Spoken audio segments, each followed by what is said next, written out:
people that care about who they're buying from. They want to know the founder story. They want to know what your thought processes are on things. Elon Musk. Yeah. Black people stop buying Teslas. Like, what the hell? Like, Kenny, I don't have time to get started on him. But that's why we do Entrepreneurial Gym. So this is a time, something that's going to motivate an entrepreneur that's out there, something that's going to push that person that's thinking about doing a business into business. Somebody that is like, fuck it, I'm corporate all day. What up? Gang sign. I'm in here, 6 figures, and insurance is the way to be. Yes, it really is. But here I am doing what I do. But they still do conscious consuming, something that you can tell them and give them perspective. Because, sometimes when you don't do the thing, you don't understand that, like, the bartender isn't in charge of washing the dishes. And so if he or she is running out of a glass, don't get pissed at them. Give some grace so that you can get a heavier pour and back the fuck up. Yeah. Right? Okay? So things like that. So I like doing entrepreneurial gyms. And then right after, we're going to do our 1-minute elevator pitch. You can do it on that. Y'all have to do separate ones. So one of y'all. And y'all can't be like, hey, take it away, sister. One. So maybe on events and on the Lemon Sisters retreat or something, but nothing formal. Look, Norma already's getting out her pen. She's like, 1 minute, that's 150 words, and I have 30. I have literally 3 that's minutes. How she is. She's over here analyzing. I had to throw the pen out of her hand earlier. I hope DJ didn't get it on camera. I was like, she was like, started right now. I'm like, get that pen, get your pen out of your hand.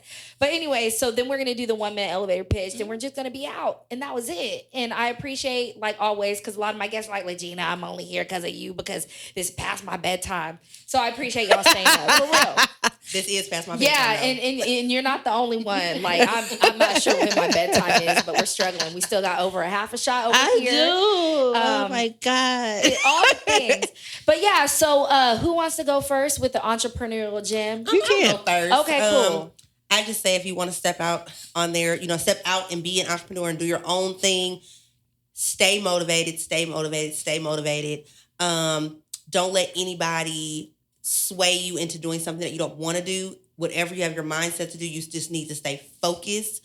And I just honestly think as an entrepreneur, don't let too many people in your business at the beginning, like, grind it out on your own by yourself first to make sure it's something you really want to do.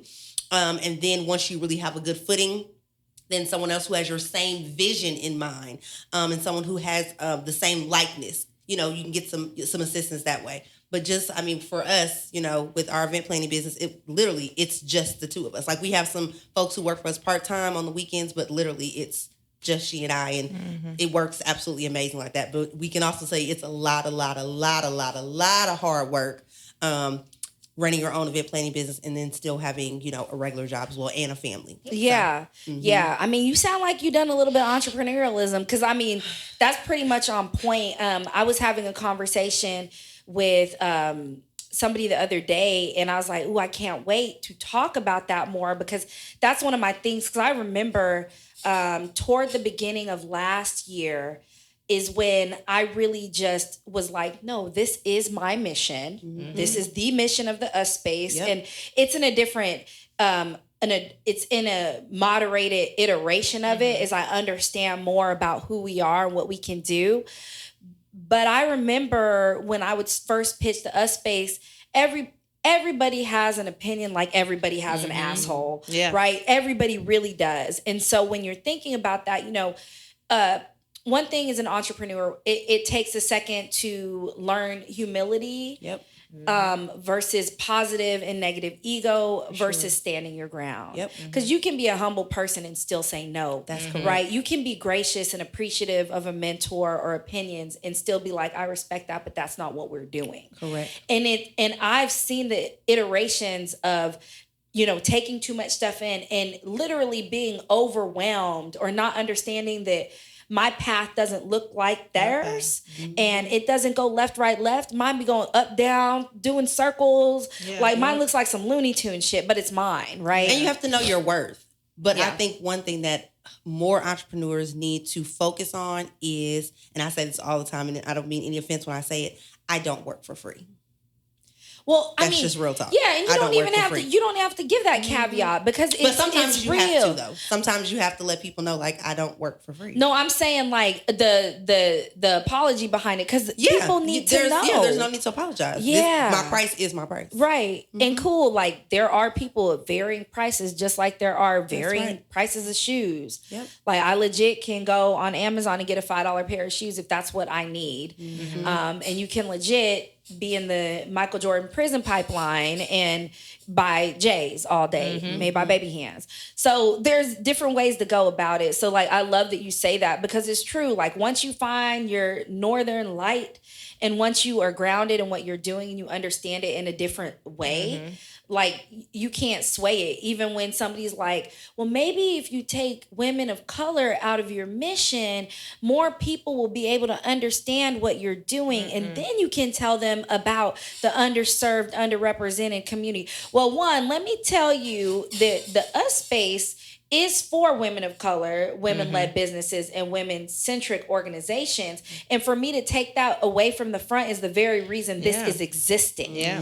Because of people that say things like that. I don't need to, because if I say that to those three populations, oh my God, that is like 80% of the population because a lot of men are on women-led teams and women-centric organizations are around all over. And I'm pretty sure there's not all just women on it. And not all of women of color. And women of color does not only mean black. It does Correct. not. It's like red and yellow. Oh, that's a racist song too. But anyways, but like when you're talking about all those things, so I love that. So that was my cosign on your gym. So there you go. I would say just develop a plan and validate your product. Like validate what you're doing. You have to believe in whatever your product is, you have to believe in it first.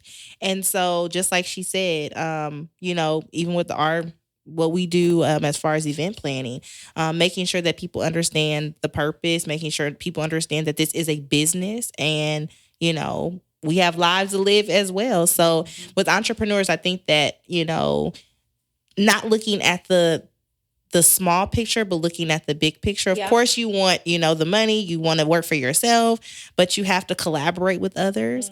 You have to be open to different people's opinions.